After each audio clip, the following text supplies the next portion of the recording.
नमस्कार शेतकरी मित्रांनो, जय सद्गुरू मित्रांनो.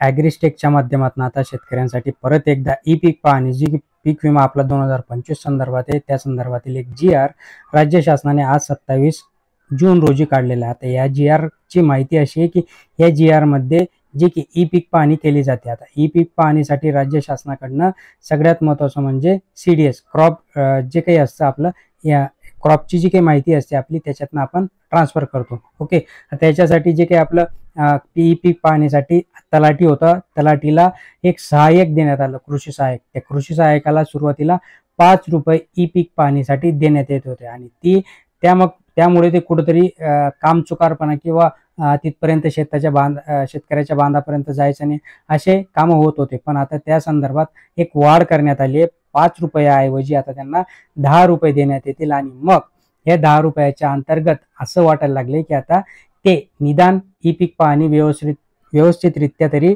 करतील. कारण की सगळे म्हणजे शेतकऱ्याला तर मारतं जे सरकार, पण हे जे काही कृषी सहाय्यक यांचं आता बरं झालंय.